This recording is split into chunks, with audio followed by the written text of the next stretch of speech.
Hi guys, my name is Matti Sulanto and I'm a photographer. I have two questions for you. The first one is, what would be enough difference in the focal length to justify another prime lens? So for example, if you already have a 50 millimeters prime lens, would you buy a 55 in addition to that?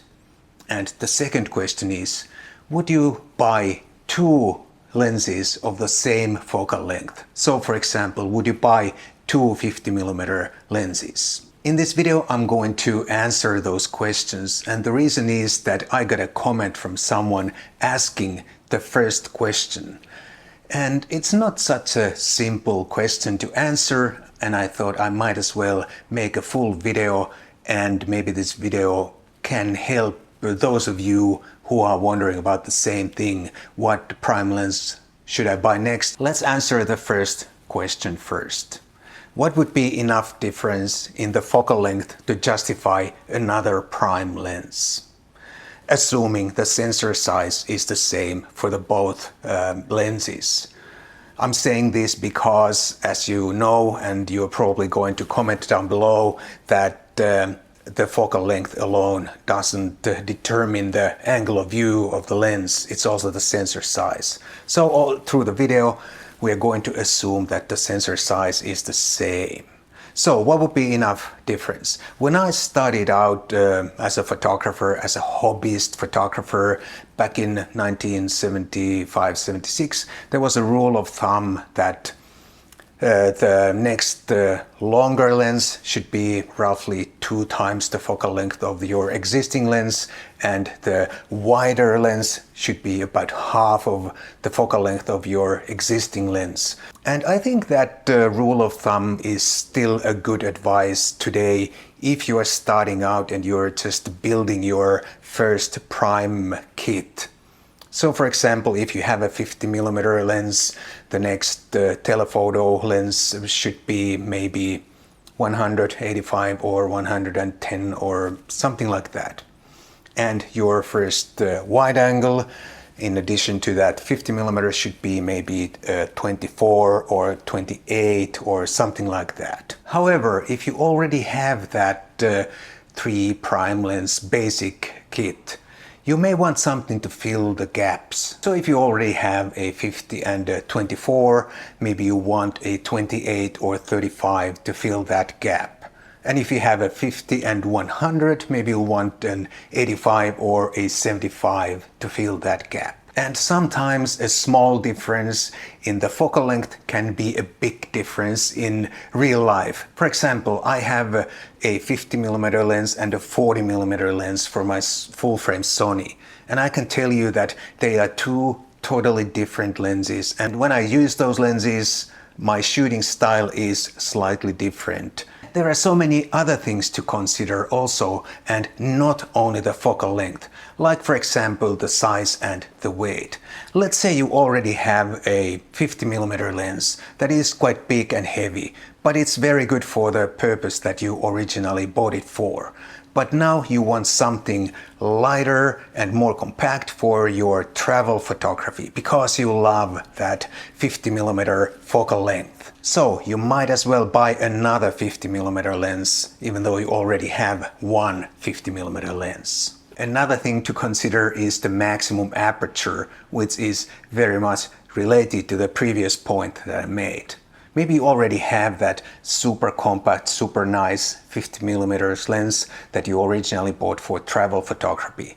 But now you need something more low light capable. Maybe you need to capture some low light action. Maybe you want that creamy, super nice, soft background bokeh or something else that the super compact f2.5 lens can't deliver. So you might as well buy another 50 millimeter, maybe f1.4 or even f1.2, and that lens can give you something that the super compact f2.5 lens cannot. I might consider the Sony Zeiss 55mm f1.8, even though I already have the Sony 50mm f2.5.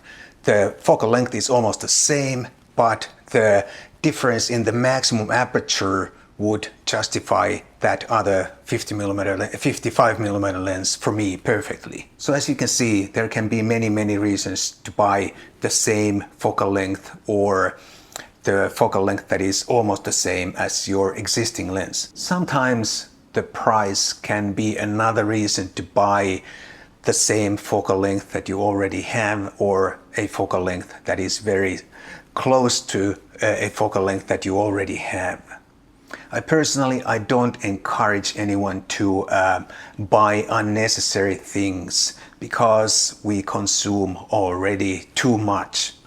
But sometimes there is a special offer or something that is just too much to resist. Maybe the price is very affordable for you, or maybe the value for money is particularly good for you, and maybe you've been looking for that particular product and now the price is just right. The optical performance could also be one reason to buy the same focal length that you already have, or a focal length that is very similar to a focal length that you already have. Let's say you own already another 50mm lens that is very sharp. It's the perfect lens optically.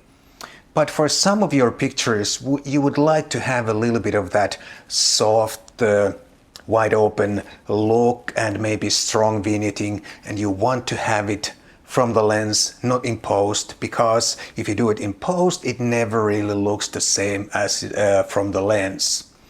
And for that purpose, you are looking for a lens that has that wide open, soft look, strong vignetting, and you would use that lens for certain types of pictures, and then you would use the super sharp perfect lens for some other types of pictures. Some lenses have very special optical characteristics, and that makes those lenses very desirable.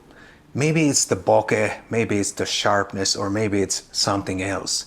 But the optical performance definitely is another reason to have even multiple lenses of the same focal length. Manual focus is another reason to buy the same focal length that you already have. Let's say again that you really like that 50mm angle of view. But you also sometimes want to enjoy manual focus photography.